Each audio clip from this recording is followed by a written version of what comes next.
Hi everyone, welcome back to our channel.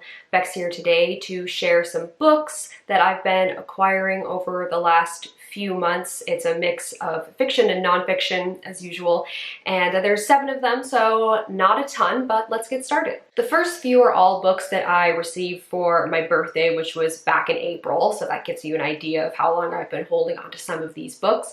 And the first of those is Hood Feminism, Notes from the Women That a Movement Forgot by Mikki Kendall. This has definitely been making the rounds on BookTube. I've heard fantastic things about it. I've heard people say that it should be required reading for anybody that considers themselves a feminist. This is going to discuss how mainstream feminism really doesn't talk about how meeting basic needs is a feminist issue. Things like a living wage, access to education, access to healthcare, things like that. It's a collection of essays and I'm really looking forward to reading it, so thanks to my parents for getting this for me for my birthday. The next book is one that Les got me, and that is Black Faces, White Spaces, Reimagining the Relationship of African Americans to the Great Outdoors by Carolyn Finney. This is published by UNC Press, so it's much more academic than Hood Feminism, but equally interesting to me.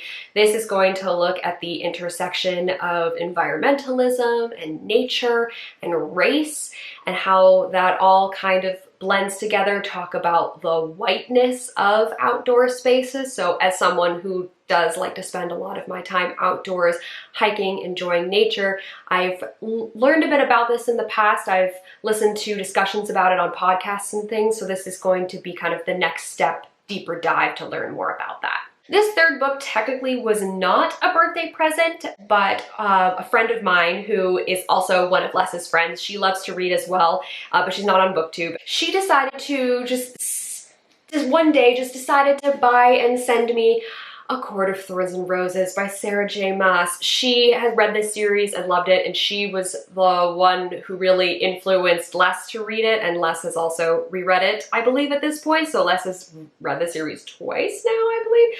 And yeah, this is not something that typically appeals to me because, as many of you will probably know, this is a combination of romance and fantasy and fairies and stuff like that, so when this showed up at my door, I was very confused. But yeah, at least she got me the kind of nicer, more adult cover.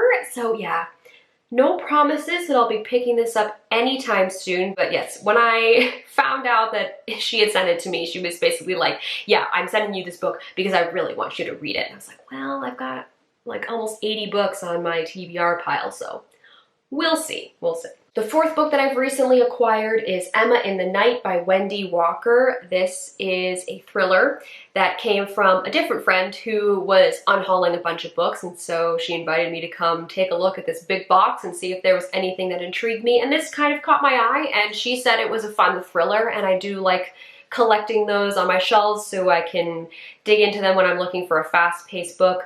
This one is about 2 sisters that disappear, and one of them returns a few years later without the other sister, and she's just got the clothes on her back, and she tells this whole story about kidnapping and isolation, and there is a forensic psychologist who is listening to the story, and she thinks something doesn't feel right, something is off, so she starts digging in deeper to find out what actually happened with the disappearance of these 2 sisters. So I'm intrigued. It'll be worth a read. Even if it's not great, it's still usually at least worth your time. The last 3 books I got from recent trips to Value Village and Goodwill. It's kind of become my thing now where if I have the urge to buy books, I go check those places out first to see what they have, and I usually find at least something. So first I went to Value Village, and there I found We Have Always Been Here by Samra Habib. This is a queer Muslim memoir that was on the 2020 selection for Canada Reads, so that's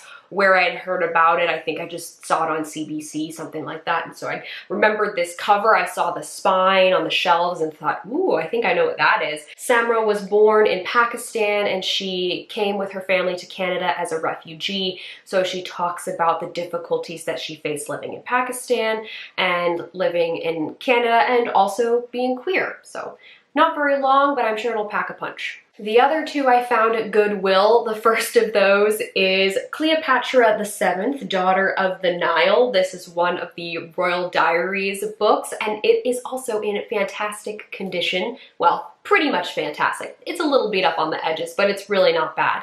And I say also because I picked up Elizabeth I at Goodwill a number of months ago. Elizabeth I was one from that series that I loved as a kid. This one, I definitely recognize the cover. I can't honestly remember if I read it. I probably did, but when I saw it there, I just couldn't resist. Maybe I'll just become one of those people who checks Goodwill to see if these books pop up, because I read Elizabeth I and I had a really good time rereading it, so that influenced me to pick this one up. The Royal Diaries is a series of middle grade books, and it's written like each of these royal individuals are writing a journal when they're kind of 11, 12, 13-ish.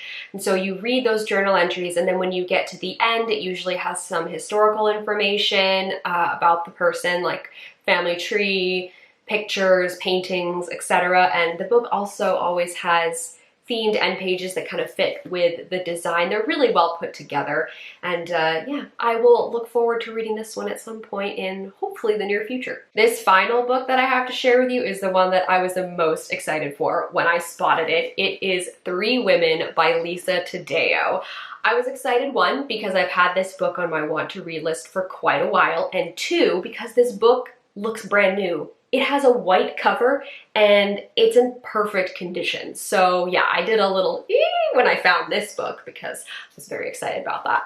This is a nonfiction book, and it follows three different women that Lisa Taddeo followed for a number of years, and it looks at their lives in relation to relationships, sex, things like that. The first woman it follows is a homemaker who's married with 2 children, but her husband basically wants nothing to do with even kissing, and so she's so starved for affection that she decides to have an affair. There's another one about a girl who's actually now a woman, but when she was 17, she had a relationship with her teacher, and when she decides to come forward about it, that obviously really affects the community. And then the third woman is someone who is happily married, but her husband likes to watch her have sex with other people. So it's going to discuss the dynamics of all of that. I've heard it's pretty intense, and I know that some people have gone into this thinking it's fiction, but yeah, this is nonfiction, so it'll be very interesting to read. Those are the 7 books that I have got my hands on in the last few months or so. If you've read any of these books, let me know what you thought of them in the comments below. If you liked them, didn't like them, maybe if they're on your TBR as well, feel free to share. As always, all of our links are in the down bar. You can go check those out if you feel so inclined. Thank you guys very much for watching, and I'll see you later.